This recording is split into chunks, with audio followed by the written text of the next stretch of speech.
This is the continuation of our lesson last meeting in the special products, which is the square of binomial. So now let's discuss about the sum and difference of two terms.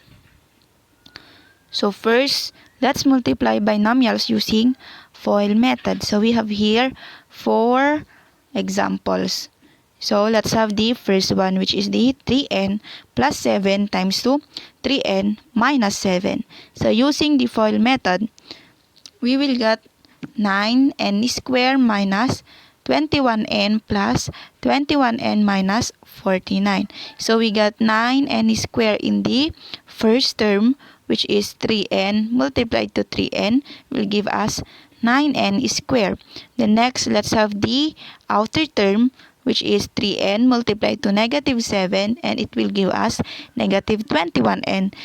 The next is the inner term. We have here 7 or positive 7 multiplied to 3n will give us positive 21n. Then the last term, which is positive 7 multiplied to negative 7 will give us 49. So after that, let's simplify the equation by combining the like terms.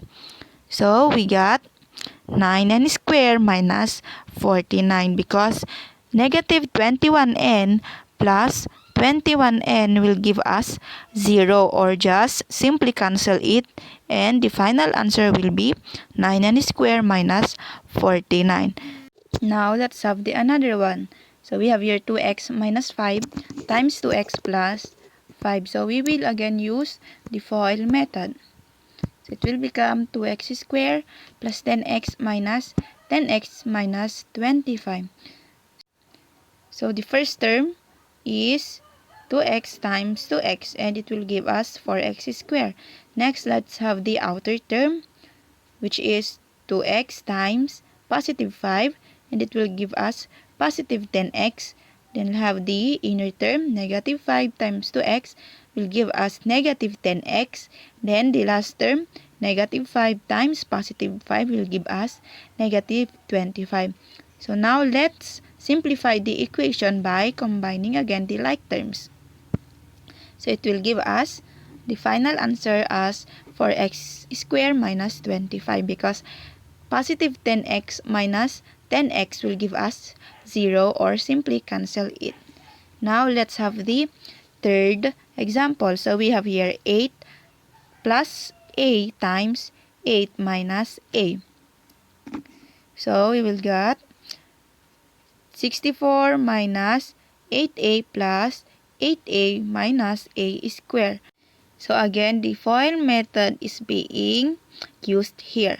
So 8 times 8, which is the first term, will give us 64. Next is the outer term. 8 times negative a will give us negative 8a. Next, we have the inner term. Positive a times positive a will give us positive 8a. And the last term, which is positive a times negative a, will give us negative a squared. Now, let's simplify the equation. So we got 64 minus a squared, because negative 8a plus 8a will give us 0, or simply cancelled it. Then we have now the last example. So we have here x plus 6y times x minus 6y. So using the FOIL method again, x times x will give us x squared.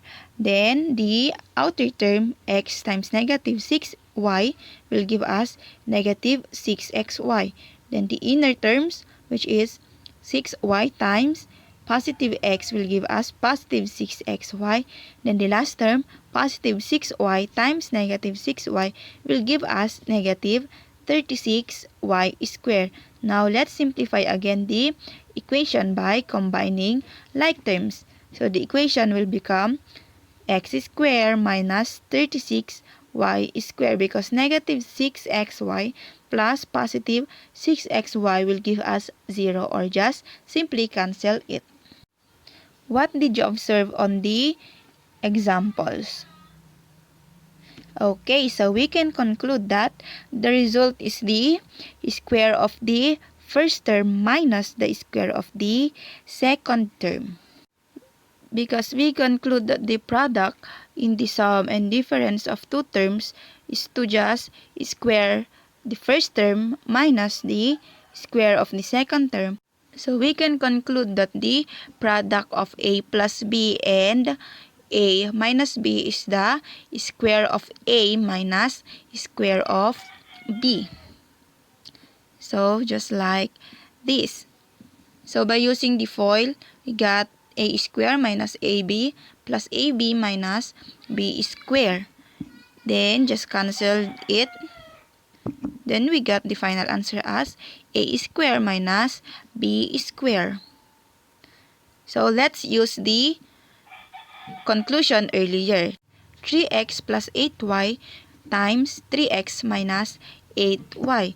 So let's have the shortcut. So we have here square the first term and subtract the square of the second term. So we got equation like this.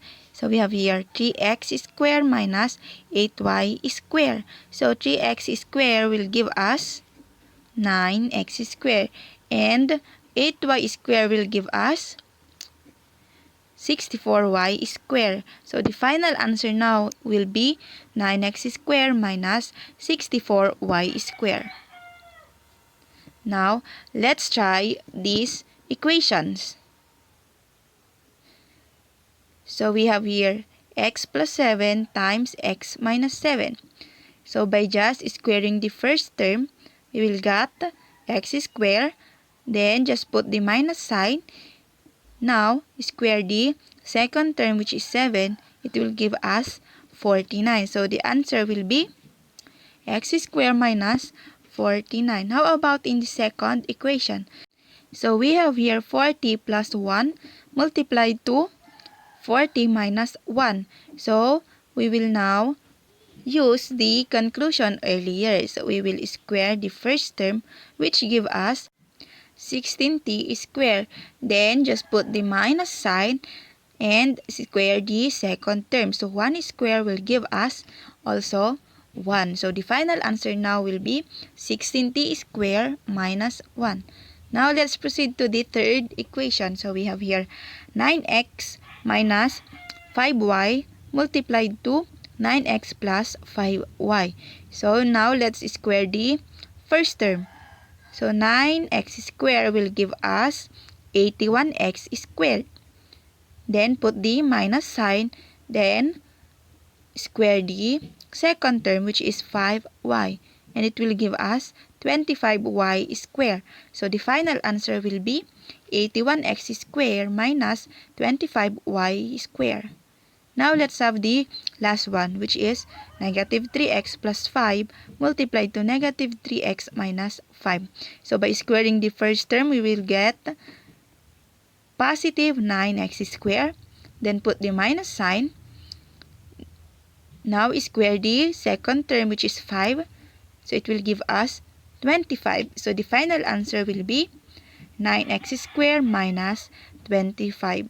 So that's how to multiply the difference and sum of the two terms.